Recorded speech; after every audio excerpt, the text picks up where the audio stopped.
ಶಿವಮೊಗ್ಗ ನಗರದ ಸಿದ್ದೇಶ್ವರ ನಗರ ಬಡಾವಣೆಯಲ್ಲಿ ನಾಡಪ್ರಭು ಕೆಂಪೇಗೌಡರ ಜಯಂತಿಯನ್ನು ಸಂಭ್ರಮ ಸಡಗರದಿಂದ ಆಚರಿಸಲಾಯಿತು. ನಾಡಪ್ರಭು ಕೆಂಪೇಗೌಡ ಕ್ಷೇಮಾಭಿವೃದ್ಧಿ ಸಂಘದ ಯುವ ಘಟಕದ ವತಿಯಿಂದ ನಡೆದ ಕಾರ್ಯಕ್ರಮದಲ್ಲಿ ಸರ್ಕಾರಿ ಶಾಲೆಯ ವಿದ್ಯಾರ್ಥಿಗಳಿಗೆ ಉಚಿತ ನೋಟ್ಬುಕ್ಗಳನ್ನು ವಿತರಿಸಿ ಶಿಕ್ಷಣಕ್ಕೆ ಉತ್ತೇಜನ ನೀಡಲಾಯಿತು. ಶಿವಮೊಗ್ಗ ನಗರದ ಸಿದ್ದೇಶ್ವರ ನಗರ ಬಡಾವಣೆಯಲ್ಲಿ ನಾಡಪ್ರಭು ಕೆಂಪೇಗೌಡರ ಜಯಂತಿಯನ್ನು ಅದ್ದೂರಿಯಾಗಿ ಆಚರಿಸಲಾಯಿತು. ನಾಡಪ್ರಭು ಕೆಂಪೇಗೌಡ ಕ್ಷೇಮಾಭಿವೃದ್ಧಿ ಸಂಘದ ಯುವ ಘಟಕದ ವತಿಯಿಂದ ಆಯೋಜಿಸಲಾದ ಈ ಕಾರ್ಯಕ್ರಮದಲ್ಲಿ ಮಾಜಿ ಮಹಾನಗರ ಪಾಲಿಕೆ ಸದಸ್ಯೆ ಯಮುನಾ ರಂಗೇಗೌಡ ಅವರು ಅಧ್ಯಕ್ಷತೆಯನ್ನು ವಹಿಸಲಾಗಿತ್ತು. ಇನ್ನು ಕಾರ್ಯಕ್ರಮದ ಅಂಗವಾಗಿ ಸರ್ಕಾರಿ ಶಾಲೆಯ ವಿದ್ಯಾರ್ಥಿಗಳಿಗೆ ಉಚಿತ ನೋಟ್ಬುಕ್ಗಳನ್ನು ವಿತರಿಸುವ ಮೂಲಕ ಶಿಕ್ಷಣಕ್ಕೆ ಪ್ರೋತ್ಸಾಹ ನೀಡಲಾಯಿತು. ಈ ಸಂದರ್ಭದಲ್ಲಿ ಸಿದ್ದೇಶ್ವರ ನಗರದ ಮುಖಂಡರಾದ ತಿಮ್ಮೇಗೌಡ, ಮೋಹನ್ ರೆಡ್ಡಿ ಹಾಗೂ ರಂಗೇಗೌಡ ಅವರು ನಾಡಪ್ರಭು ಕೆಂಪೇಗೌಡರ ಆದರ್ಶ ಜೀವನ, ಆಡಳಿತ ವೈಖರಿ ಮತ್ತು ಸಮಾಜಕ್ಕೆ ಅವರು ನೀಡಿದ ಕೊಡುಗೆಗಳ ಕುರಿತು ಮಾತನಾಡಿದರು. ಇನ್ನು ನಾಡಪ್ರಭು ಕೆಂಪೇಗೌಡರ ಆದರ್ಶಗಳನ್ನು ಯುವ ಪೀಳಿಗೆ ಅಳವಡಿಸಿಕೊಳ್ಳಬೇಕು ಹಾಗೂ ಸಮಾಜದ ಅಭಿವೃದ್ಧಿಗೆ ಪ್ರತಿಯೊಬ್ಬರು ಕೈ ಜೋಡಿಸಬೇಕು ಎಂದು ಕರೆ ನೀಡಿದರು. ಕಾರ್ಯಕ್ರಮದಲ್ಲಿ ಸಿದ್ದೇಶ್ವರ ನಗರದ ಗಣ್ಯರು, ಸಂಘದ ಪದಾಧಿಕಾರಿಗಳು, ಸರ್ಕಾರಿ ಶಾಲೆಯ ವಿದ್ಯಾರ್ಥಿಗಳು, ಶಿಕ್ಷಕರು ಹಾಗೂ ಸಾರ್ವಜನಿಕರು ಭಾಗವಹಿಸಿ ಜಯಂತಿ ಆಚರಣೆಗೆ ಮತ್ತಷ್ಟು ಮೆರುಗು ತಂದರು.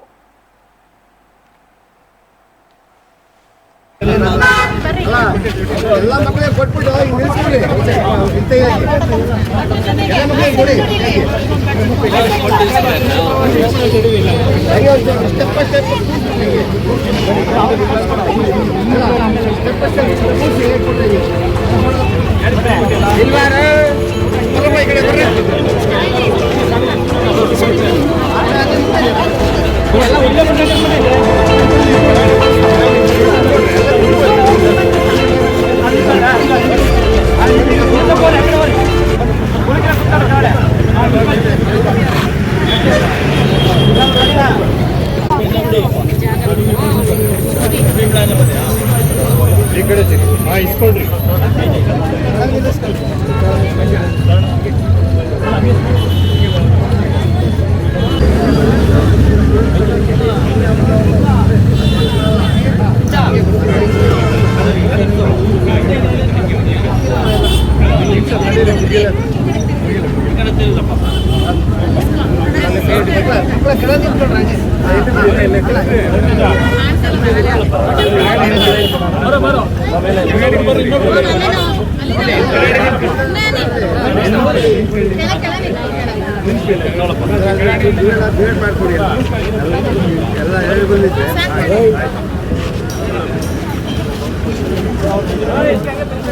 इसको इसको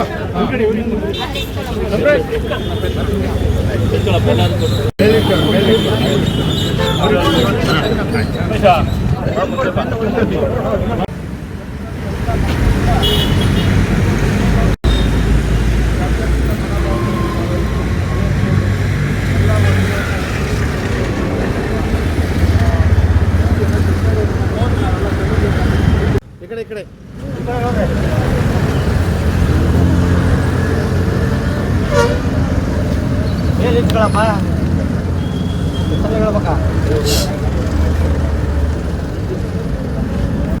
ಜಯಂತಿ ಉತ್ಸವವನ್ನು ನಾವೆಲ್ಲ ಈ ಭಾಗದಲ್ಲಿ ಮಾಡ್ತಾ ಇದ್ದೀವಿ.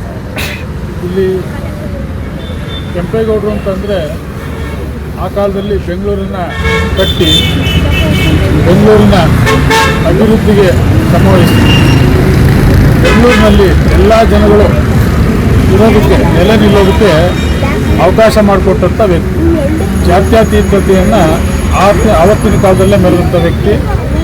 ನಾವು ಇದನ್ನ ಅಲ್ಲಿ ಬೆಂಗಳೂರಿನ ಕೆಲವೊಂದು ಭಾಗಗಳಲ್ಲಿ ಇರುವಂಥ ಉಪ್ಪಾರಪೇಟೆ, ಹೊರಪೇಟೆ, ಗಾಣಿಪೇಟೆ ಇರ್ಬೋದು, ಬೇರೆ ಬೇರೆ ಜಾತಿಗಳ ಎಲ್ಲ ಶ್ರಮಿಕ ವರ್ಗದವರಿಗೆ ಅವಕಾಶ ಮಾಡಿಕೊಟ್ಟು ಅವರ ಅಭಿವೃದ್ಧಿಗೆ ಬೇರೆ ಬೇರೆ ರೀತಿಯಲ್ಲಿ ಸಹಾಯ ಮಾಡಿ ಸಹಕಾರ ಕೊಟ್ಟಂಥವರು. ಇವತ್ತು ಬೆಂಗಳೂರು ವಿಶ್ವದಲ್ಲೇ ಅತ್ಯಂತ ಯಶಸ್ವಿಯಾಗಿ ಬೆಳೆಯುವಂಥ ಒಂದು ನಗರ. ಹಾಗೂ ವಿಶ್ವದ ಅನೇಕ ಪ್ರಮುಖರು ಬೆಂಗಳೂರಿನಲ್ಲಿರುವಂಥ ಜಾಗ. ವಿಶ್ವಕ್ಕೆ ಸಿಲಿಕಾನ್ ಸಿಟಿ, ಸಿಲಿಕಾನ್ ಕಣಿವೆ ಅಂತ ಹೇಳಿ ಏನಲ್ಲಿ ಹೆಸರು ಬರೋದಕ್ಕೆ ಕಾರಣ ಅವತ್ತು ಕೆಂಪೇಗೌಡರು ಹಾಕೊಟ್ಟಂಥ ಒಂದು ಬುನಾದಿ ಅಂತ ಹೇಳಿ ಹೇಳ್ಬೋದು. ಅಂಥ ಒಂದು ಬೆಂಗಳೂರಿನ ತಕ್ಕಂಥ ಕೆಂಪೇಗೌಡರಿಗೆ ನಾವು ಪ್ರತಿ ವರ್ಷ ಸ್ಮರಿಸ್ಕೊಳ್ತಾ ಇದ್ವಿ. ಹಾಗೆ ಒಂದು ಸಮಾಜದ ಹೆಸರಿನಲ್ಲಿ ಅವ್ರನ್ನ ಗುರುತಿಸ್ಕೊಳ್ಳೋದಕ್ಕಿಂತ ಇಡೀ ಕರ್ನಾಟಕದ ಎಲ್ಲ ಸಮಾಜ, ಎಲ್ಲ ಬೆಂಗಳೂರಿನ ಎಲ್ಲ ಒಂದು ಸಮಾಜ ಇರ್ಬೋದು, ಬೇರೆ ಬೇರೆ ಸಂಘ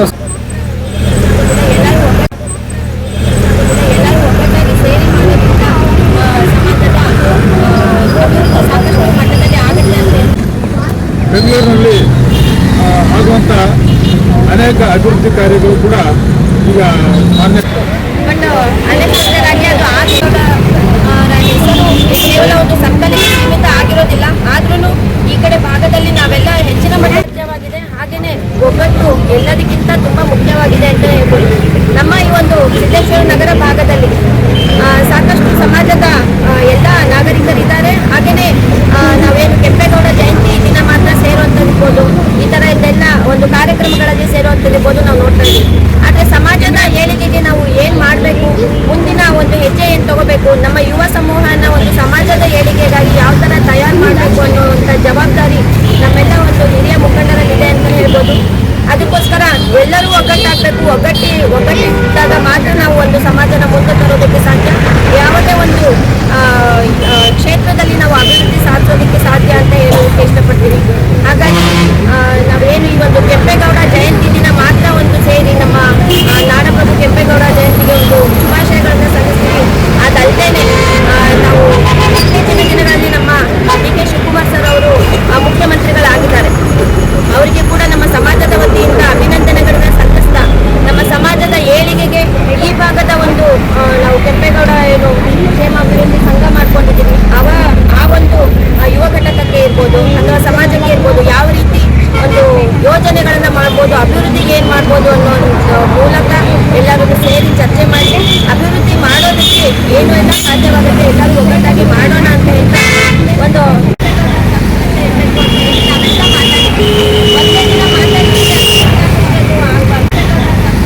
517ನೇ ಜಯಂತ್ಯೋತ್ಸವದ ಶುಭಾಶಯಗಳನ್ನು ಎಲ್ಲರಿಗೂ ತಿಳಿಸುತ್ತಾ, ಈ ಒಂದು ಕಾರ್ಯಕ್ರಮದಲ್ಲಿ ಉಪಸ್ಥಿತರಿರುವಂಥ ಕೆಂಪೇಗೌಡ ಸಂಘದ ಎಲ್ಲ ಸದಸ್ಯರೇ, ತಿಮ್ಮೇಗೌಡ್ರೆ, ಯಮುನಾರಂಗೆ, ತಿಮ್ಮೇಗೌಡ್ರೆ ವಿಚಾರ ಯಾಕೆಂದರೆ ಕೆಂಪೇಗೌಡರ ವಿಚಾರವನ್ನು ಎಲ್ರಿಗೂ ತಿಳಿಸ್ಬೇಕು.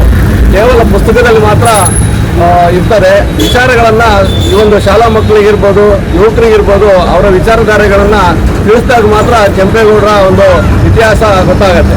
ಕೆಂಪೇಗೌಡರು ಒಬ್ಬರು ಇಂಜಿನಿಯರ್ ಏನು ಇರ್ತಾರೆ, ಅವರಿಗಿಂತ ಹೆಚ್ಚಿನದಾಗಿ ಅವತ್ತು 1957ರಲ್ಲೇ ಬೆಂಗಳೂರನ್ನು ಯಾವ ರೀತಿ ಮಾಡೆಲ್ ಆಗಿ ಮಾಡಬೇಕು, ಮುಂದಿನ ಫ್ಯೂಚರ್ ಇಟ್ಕೊಂಡು ಯಾವ ರೀತಿ ರಸ್ತೆಗಳನ್ನು 1500 ವರ್ಷದಲ್ಲಿ ಇಸ್ವಿನಲ್ಲಿ ಮಾಡಿದಂಥ ಒಂದು ಪ್ಲಾನನ್ನು ಇವತ್ತು ಯಾವ ಇಂಜಿನಿಯರ್ ಕೂಡ ಮಾಡೋಕ್ಕಾಗಲ್ಲ.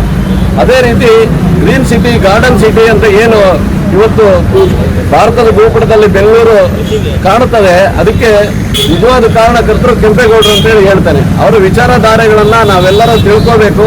ಅದೇ ರೀತಿ ನಮ್ಮ ಭಾಗದ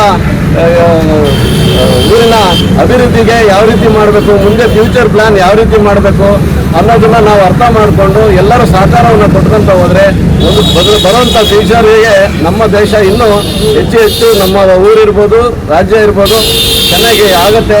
ಅವರ ಒಂದು ಜಾತ್ಯತೀತ ಮನೋಭಾವ ಎಲ್ಲರಲ್ಲೂ ಬರಬೇಕು. ಯಾವುದೇ ಒಂದು ರೀತಿಯಲ್ಲಿ ಒಂದು ಒಳ್ಳೆಯ ಕಾರ್ಯ ಬಂದಾಗ ಎಲ್ಲರೂ ಸೇರಿ ಮಾಡಬೇಕು, ಒಂದು ಇತಿಹಾಸವನ್ನು ನಿರ್ಮಾಣ ಮಾಡಬೇಕು ಅಂತೇಳಿ ಅವರು ಏನು ಕನಸಿಟ್ಟು ಅದನ್ನೆಲ್ಲ ನನಸು ಮಾಡೋಣ ಅಂತ ಈ ಸಂದರ್ಭದಲ್ಲಿ ಅಂತ ಈ ಒಂದು ಕಾರ್ಯಕ್ರಮಕ್ಕೆ ನನ್ನನ್ನು ಕರೆಸಿ ಕಾರ್ಯಕ್ರಮದಲ್ಲಿ ನಾವೆಲ್ಲ ಭಾಗಿಯಾಗಿದ್ದೇವೆ. ಈ ಕಾರ್ಯಕ್ರಮಕ್ಕೆ ಎಲ್ಲ ನಮ್ಮ ಸಮಾಜ ಮುಖಂಡರು ಆಗುತ್ತಿದೆ, ಅವರೆಲ್ಲ ಅಭಿನಂದಿಸುತ್ತೇವೆ. ಅದೇ ರೀತಿ ನಮ್ಮ ಕೆಂಪೇಗೌಡರ ಕ್ಷೇಮಾಭಿವೃದ್ಧಿ ಘಟಕ ಇವತ್ತಿನ ದಿನ ಒಳ್ಳೆಯ ಕಾರ್ಯಕ್ರಮ ಮಾಡ್ತಿದ್ದಾರೆ. ಶಾಲಾ ಮಕ್ಕಳಿಗೆ ನೋಟ್ ಬುಕ್ ವಿತರಣೆ ಮಾಡ್ತಾರೆ, ಅವರಿಗೆಲ್ಲ ಒಳ್ಳೆಯದಾಗಲಿ. ಅದೇ ರೀತಿ ಈ ಕಾರ್ಯಕ್ರಮಕ್ಕೆ ಯಾರು ಸಹಾಯ ಮಾಡಿದಾರೋ ಅವರಿಗೆಲ್ಲ ಒಳ್ಳೆಯದಾಗಲಿ ಅಂತ ಹೇಳ್ತಾ